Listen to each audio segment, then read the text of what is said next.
రేపు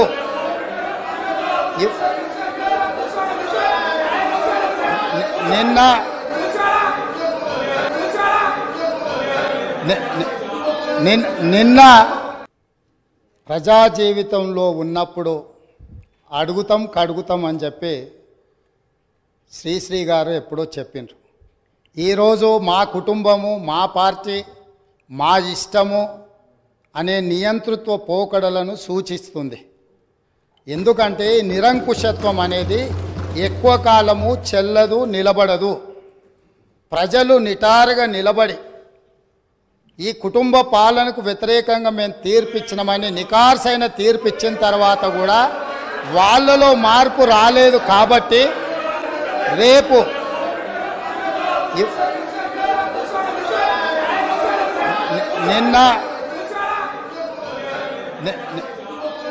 నిన్న ఇక్కడున్న వాళ్ళను అక్కడికి పంపినరు. ప్రజా తీర్పును గౌరవించకపోతే అక్కడున్న వాళ్ళను అక్కడికి పంపుతారు బయటికి.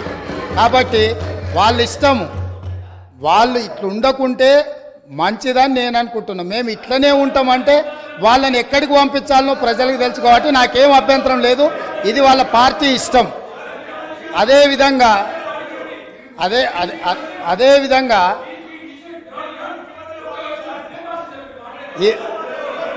అదేవిధంగా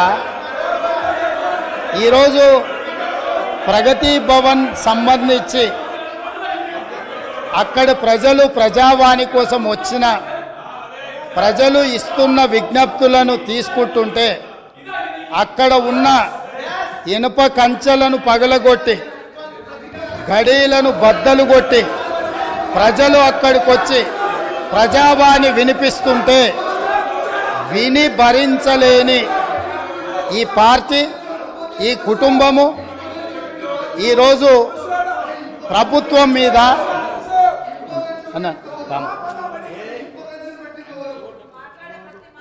ఈరోజు ఈ ప్రజలు ఇచ్చిన తీర్పును గౌరవించే కాంగ్రెస్ పార్టీ ప్రగతి భవన్ గేట్ల ముందు ఉన్న ఇనుప కంచెలను బద్దలు కొట్టి ప్రజలకు ప్రవేశమే లేదు, తెలంగాణ ప్రజల యొక్క చెమట వాసన మేము చూడము, ఇది నిషేధిత ప్రాంతమని నిషేధించిన ఆ ప్రగతి భవన్లో ఎల్బీ స్టేడియంలో మా ప్రభుత్వం ప్రమాణ స్వీకారం చేస్తున్న 1 గంట 4 నిమిషాలకు ఆ గేట్లు బద్దలు కొట్టి తెలంగాణ 4 కోట్ల ప్రజలకు ప్రవేశం కల్పించింది మా పార్టీ, మా ప్రభుత్వం. మీకు గతాన్ని గుర్తు చేయదలుచుకున్నా.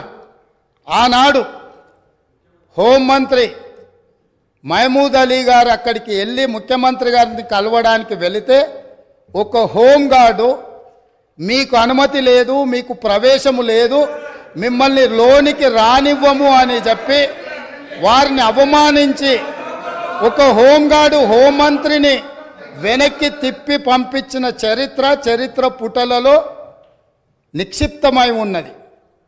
ఆనాటి ఆర్థిక మంత్రి, ఆనాటి వైద్య ఆరోగ్య శాఖ మంత్రి ఈటెల రాజేందర్ గారు ముఖ్యమంత్రిని కలవడానికి అక్కడికి వెళితే అక్కడ ఉన్న పోలీసు సిబ్బంది మీకు ప్రవేశము లేదు, మిమ్మల్ని నిషేధించినము, మీకు అర్హత లేదు, మీకు ఆ స్థాయి లేదు అని చెప్పి ఈటెల రాజేందర్ గారిని ఆ ప్రగతి భవన్లకు ప్రవేశం లేదని తన సహచర మంత్రిని అవమానించి ఆ మంత్రే స్వయంగా కన్నీళ్లు పెట్టి ఈ ఆవేదనను, ఈ దుఃఖాన్ని లోపల అదిమి పెట్టుకున్న విషయాన్ని 4 కోట్ల తెలంగాణ ప్రజలకు వివరించినప్పుడు తెలంగాణ